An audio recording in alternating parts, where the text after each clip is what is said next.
If your technical buyer persona just says something like CTO at a mid-sized SaaS company, congratulations. You've built a completely useless persona. Most companies miss the mark because they focus on job titles instead of how technical buyers think and what influences their decisions and how they evaluate products.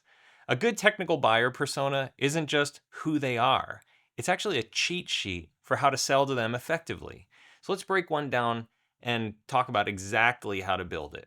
All right, step one, understand what technical buyers actually care about. Technical buyers aren't driven by shiny marketing pitches. They care about technical feasibility, integration, security, support, and flexibility.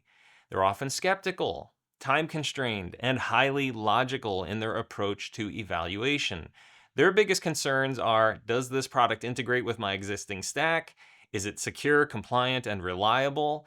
How much support will I get when something breaks? Because something will break. And will this make my team's life easier or harder?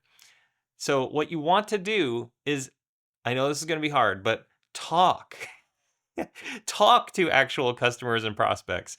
If you're guessing what your buyers care about, you're already off track.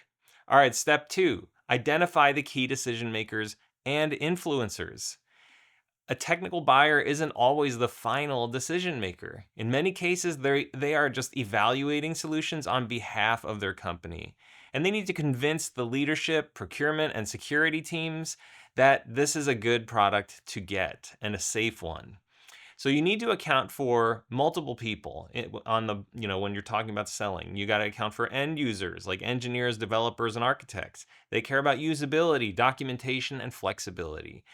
You got to think about technical decision makers like CTOs, VPs of engineering, and IT directors who care about scalability, cost, and integration. And then procurement, security, and compliance teams who care about risk, contracts, and long term reliability. If your content only speaks to the person using the product and ignores all the security and leadership concerns, you will stall, if not kill, your deal. All right, step three, build a persona snapshot. A persona snapshot helps you to go beyond just job titles and actually define who your buyer is, what motivates them, and how they make decisions. So here's some stuff to include in your persona snapshot: their background, like education, career path, industry experience; demographics, like typical age, company size, team structure. You're probably not going to find like a director of DevOps at a company less than 20 people. So you got to understand that stuff. Personality and work style. Do they make decisions independently or collaboratively? Are they risk averse or are they aggressive early adopters? Got to understand that. Their motivations, like social motivations in terms of industry reputation. Their emotional motivations if they fear failure. Their functional motivations like efficiency, security, and compliance. And then the success criteria. How will they measure success? Is it reduced costs, better integrations, fewer security incidents? Really, all of that adds up into understanding the person that you're trying to sell to. A great buyer persona snapshot helps your team to know your buyer. If your sales team reads it and they can't instantly identify with your persona, it's too vague. All right, step four, define the buying journey.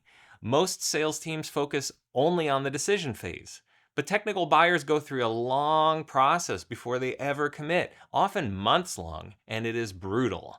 This is a more technical topic that we are going to explore in tomorrow's video, but from a high level, you need to define and describe the major steps that your buyers go through before making a purchase decision. Most people define it in at least three steps: awareness, consideration, and decision. Essentially, the awareness phase means the buyer realizes they have a problem. The consideration phase means the buyer is looking into solutions and coming up with concerns and objections. They're asking things like, what are other people doing to fix this? And what problems do those people experience along the way? And then the final decision phase means that the buyer is ready to trade their time, energy, and hopefully their money. The thing about money is there's a lot of options that don't cost anything, like open source software, existing solutions that are already paid for, because the bigger the company, the more services they already have. There's AI generated solutions, and then your biggest competitor, not your actual competition, but DIY. It's not another business that you're competing with. It's going to be DIY a lot of the time. So if your marketing and sales teams aren't aligned with all these stages of the buyer journey, you are losing deals without even realizing it. Okay, step 5, get inside their head by understanding their daily pain points. The best way to align your messaging is to actually understand your buyer's frustrations. You got to ask yourself, what is a day in their life like? Are they drowning in compliance paperwork? Are they dealing with outages that impact customers? Do they have to justify every software purchase to non technical executives? Are they frustrated by vendors who don't provide real documentation? The better you understand their day to day struggles, the more your messaging will resonate. If they feel like, wow, this company really gets my challenges, then they are much more likely to engage with you. Okay, step 6, use LinkedIn to find real people who match your persona. If you want to build a persona that actually works, just go find real people who match the target audience and study them. Here's what I do. I go to LinkedIn, I search for a job title like Director of Engineering or VP of DevOps, and then I look at their work experience. Where do they work? What industries? I look at all their posts and their engagement. What topics are they interested in? What are they commenting on? What do their comments say? And then I build a lookalike audience of similar prospects to refine my messaging.